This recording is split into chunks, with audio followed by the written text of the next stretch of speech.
Welcome back to the Crypto World channel, everyone. My name is Josh, and this video is an important one to watch, especially for the Bitcoin holders out there, because Bitcoin has broken below some important support levels on the chart, but we're also playing out some new fractals right now. On top of that, we have some other warning signals to pay attention to on the larger timeframes. And towards the end of this video, I'm going to be covering the strong correlation between the stock market and Bitcoin right now, and the Bitcoin funding rates, which are really important to pay attention to. So definitely make sure you're watching this video all the way to the end so that you're not missing out on any of this important information. And just before we get into it, make sure to leave a like on the video down below. And if you're new to the channel, you might as well subscribe with notifications turned on so that you're not missing out on any of these future updates that I post every single day here on the channel. But with all of that out of the way, let's get straight to what this video is about. So right here, the Bitcoin US dollar chart on the 3-hour time frame to start off with. And what we have here is a range of previous resistance, which was flipped into supports just here. But now Bitcoin has obviously broken below that important range of support, which is technically a bearish signal in the short term. And that was due to the fact that Bitcoin could not break back above the golden pocket that we spoke about yesterday on the channel. That was major resistance for Bitcoin, coming in at approximately $66,500 US. And if you're looking here in the candle wicks to the upside, we saw 2 rejections from that level before Bitcoin started flipping bearish again. And I mentioned as soon as we start breaking some of these important support levels, that's when we can look at some lower price targets coming into play. And as for some lower price targets on the chart, the 3 main price targets to the downside that I've been talking about for quite a while now on the channel are the 130 EMA,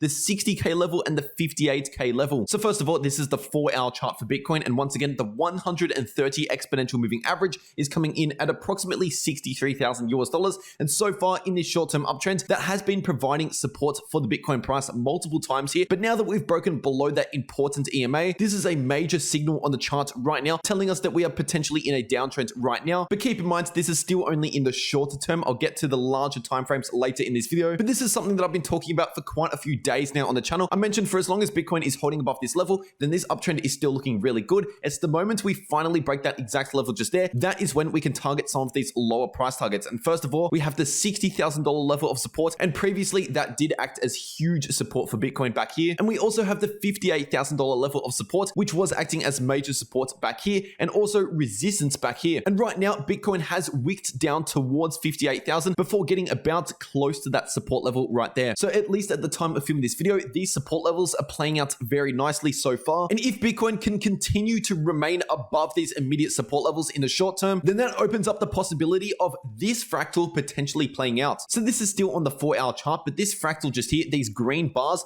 I've taken from the price action that we saw during September, but this is just on a smaller scale. So first of all, looking back at the September price action, what we saw to begin with was a pretty quick flash crash to the downside, followed by some sideways price action and another pushback to the upside, which actually came into the exact golden pocket, as you can see here, before we found resistance and saw another pretty steep crash to the downside. And so if you're going over to the current Bitcoin price action, what we can see here is a lot of similarities between right now and the September price action, but this is just on a smaller scale once again. So obviously we had that flash crash to the downside to begin with, followed by sideways price action and another push to the upside into the exact golden pocket before we found resistance and entered another steep crash to the downside, which is what we're in right now. So as I said earlier, what Bitcoin needs to do now to continue playing out this fractal is simply just hold above these other areas of support that I just mentioned, talking about 58,000 and $60,000 US. If Bitcoin can hold above those support levels for another 3 to 4 days approximately, then we could be expecting another bounce back to the upside within around 3 to 4 days, for as long as we're holding above these immediate support levels. And speaking about similarities between right now and the September price action, we have more similarities in the price oscillators, bringing out the RSI and the MACD. What we can see here in the RSI, first of all, on the 4-hour time frame, is the fact that Bitcoin is currently oversold. That means the Bitcoin price has gone to the downside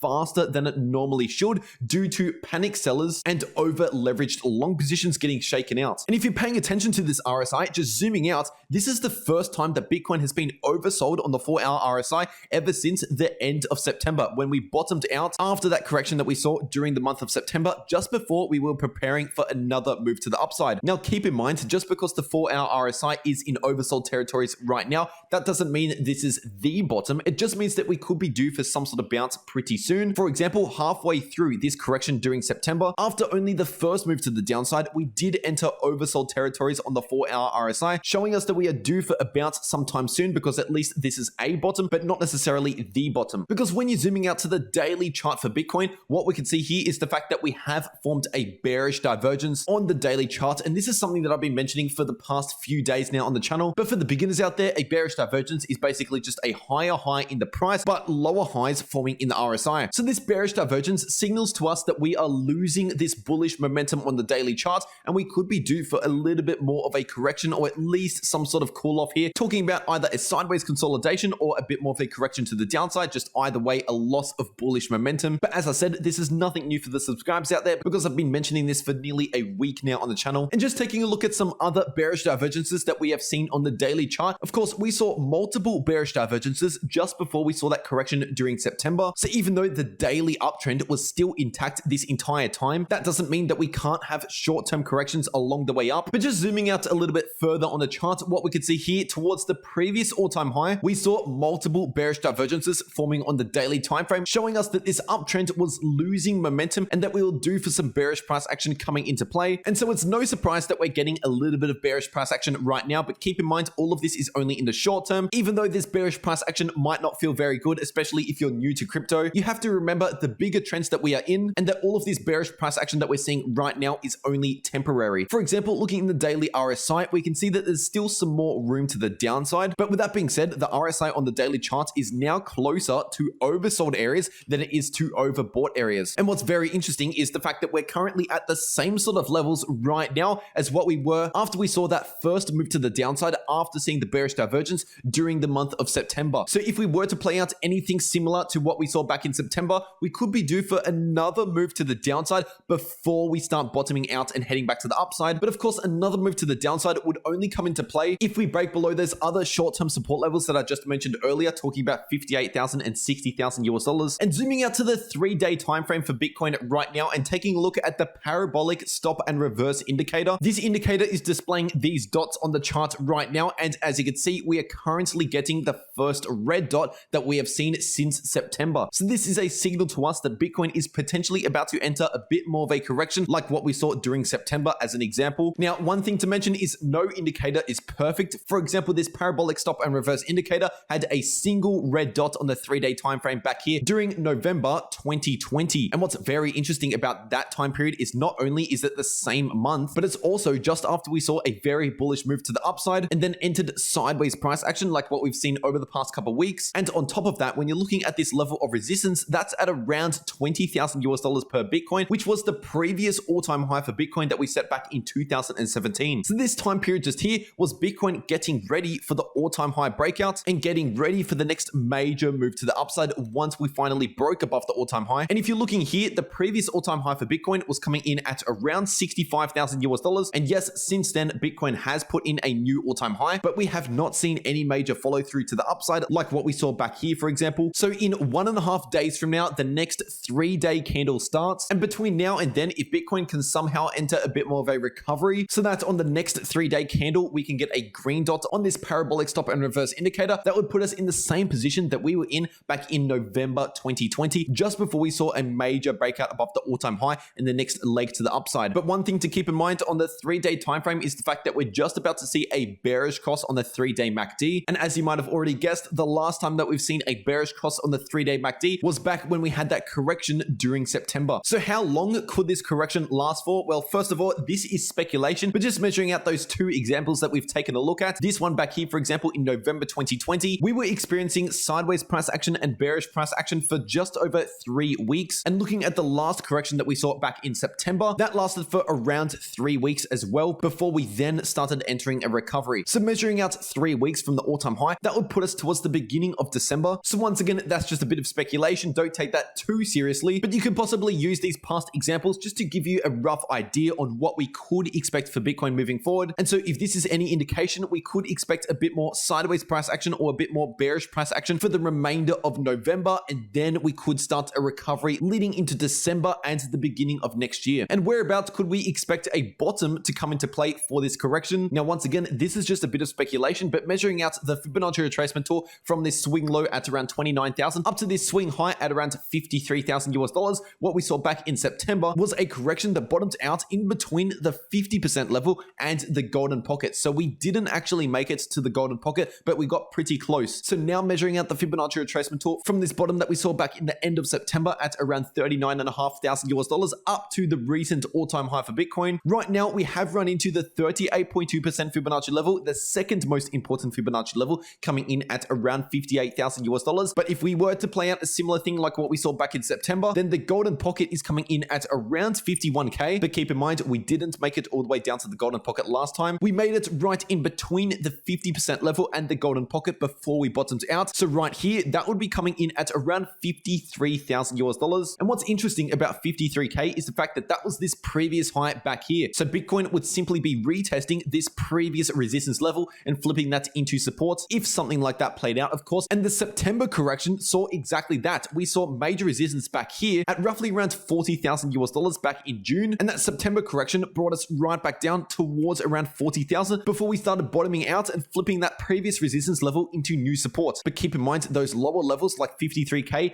only come into play if we start breaking below the immediate support levels that I mentioned earlier, for example, 60,000 and 58,000. And I thought I should quickly update you on this potential cup and handle pattern that was forming on the chart, because I have been talking about it for a couple of days now on the channel. But obviously, with the recent move to the downside, this cup and handle pattern that was forming is no longer forming. Because as I said in all of my recent Bitcoin update videos, this pattern is not confirmed, and it only confirms if we make it up towards the neckline and a break to the upside, which obviously we did not end up seeing, so the price target never came into play. And this is on the 6-hour charts, by the way, but when we're zooming back out to the daily time frame, speaking about cup and handle patterns, we're still playing out to the price target for this huge cup and handle pattern on the daily chart. And right now, this price target is coming in at around 78 to 79,000 US dollars per Bitcoin. But keep in mind, due to the size of this pattern and the fact that we're on the daily time frame, that is a slightly longer term price target, so definitely don't expect that overnight. Now taking a look at this chart right here, this is the US stock market, more specifically the S&P 500 index on the daily time frame. And I'm showing this just to explain that the current bearish price action in crypto has likely been influenced by the current price action in the stock market. Because you can see here, a few days ago, the S&P 500 reached an all-time high, but since then we have had a bit more of a short-term pullback, just like what we've seen in Bitcoin and a lot of the top cryptos out there. And if you're wondering when this last correction was in the S&P 500 index, this was during the month of September, which, as I've mentioned many times in this video, was at the same time that Bitcoin was also seeing a pullback to the downside. So this just goes to show that Bitcoin and the crypto markets still have a pretty strong correlation to what's happening in the traditional markets like the S&P 500. So basically, this is just something else to keep an eye on. And on top of that, something else to pay attention to is the Bitcoin funding rates across all of these exchanges, because right now the funding rates have basically been completely reset from where they were a few days ago. I've explained these funding rates in more detail in previous videos on the channel, but for the new viewers on the channel, for the beginners out there, all you need to know is the lower these funding rates are, or especially if we see negative funding rates, that is more of a bullish sign, because it incentivizes the short positions to close their positions, and it also provides an incentive to open a long position, which is providing buying pressure to the Bitcoin market. But while these funding rates are positive, and the further they go to the upside, the more that is a bearish signal for us to look at, because it's the exact opposite as what I just said if we have negative funding rates. So if we have positive funding rates, that incentivizes people to close long positions, and it creates an extra incentive to open a short position, which is providing extra selling pressure to the Bitcoin market. And a few days ago, when Bitcoin was hanging around the all-time high and breaking into a new all-time high, these funding rates were incredibly positive, making it very expensive to maintain a long position. And so there was a lot of people in over-leveraged long positions FOMOing in at all-time highs. And so the fact that we've seen these funding rates reset down to neutral levels and even into negative territory, this goes to show that the short-term correction that we are seeing right now is doing its job with shaking out over-leveraged long positions and shaking out any weak hands in the market that FOMO'd in at all-time highs. And those market participants will be the ones that will FOMO in at new all-time highs, providing more buying pressure to the upside as we pump further into new all-time highs later on. So this is exactly why we need short-term corrections back to the downside along the way up during an uptrend. And by the way, I've been updating you throughout this entire pullback in the form of these real-time updates over on my Twitter. So if you're not following me over on my Twitter, definitely make sure you're doing that so that you can stay up to date at all times in these markets. And the link to my official Twitter is in the description down below. And of course, it is completely for free. But I better stop this video here before it gets too long. I really hope you enjoyed or got something valuable out of this video. And if you did, make sure to leave a like down below. And if you're new to the channel, make sure to subscribe with notifications turned on for more update videos just like this one every single day. And before you click off, for the new viewers on the channel, make sure you check out one of these uploads if you haven't already. I've got a trading tutorial video showing you how I trade Bitcoin over on Bybit, and I've got a passive income video showing you how I earn passive income every day on my crypto holdings. But anyway, that is fully everything I have to say for this video. I really hope you enjoyed it, and I'll see you all in the next video.